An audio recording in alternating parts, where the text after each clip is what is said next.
Today in America, you have more concentration of economic ownership in sector after sector, whether it's media, financial services, agriculture, transportation, you name it.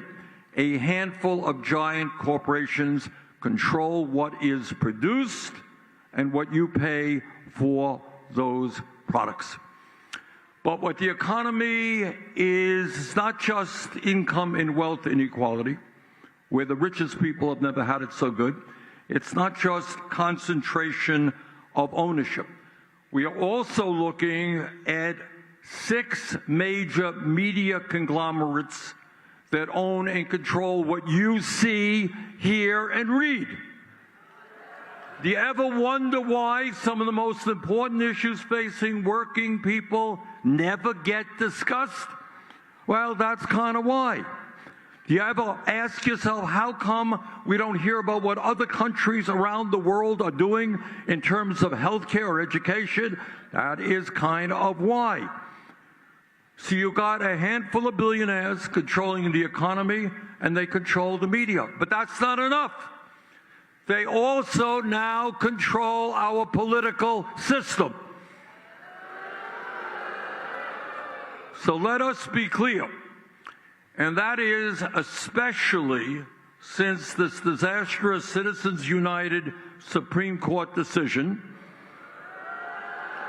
You have a political system now where billionaires can spend as much money as they want to elect their candidates or defeat candidates who stand with the working class.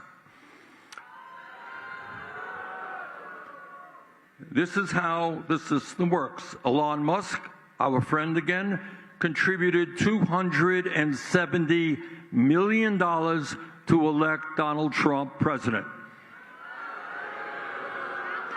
And his reward, these guys don't make an investment without asking for something in return. They don't make these donations out of the goodness of their heart. And what he got was the ability to run the United States government for 3 or 4 months and to exercise his extreme right-wing ideology. So what Mr. Musk was able to do at a time when Social Security Administration is understaffed, seniors are having trouble getting information about their benefits, 7,000 Social Security employees were fired.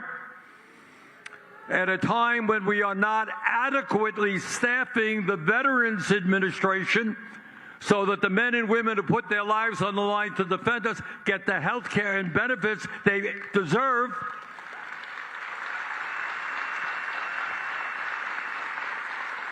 Musk and his friends wanted to cut 80,000 employees from the Veterans Administration. But it's not just elections. It's important to understand, and I tell you this as the United States Senator, it's not just the power of money in buying elections. That's really bad. They're also involved in the legislative process every day with all of their lobbyists, etc. All right, this is how it works. Trump and the Republican leadership proposed this big, beautiful bill.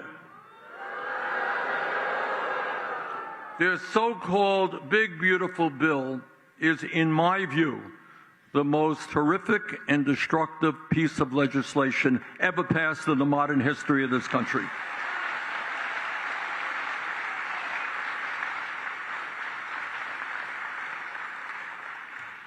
What this legislation does, in short, in brief, is make massive cuts to Medicaid, the Affordable Care Act, nutrition and education in order to give $1 trillion in tax breaks to the top 1%.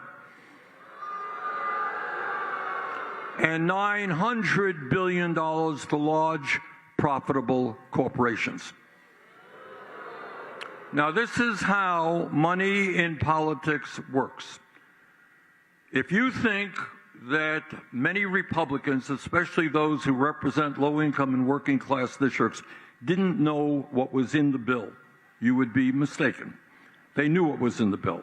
And one guy, I don't know if you know his name or not, a guy named Tom Tillis. He's a senator from North Carolina.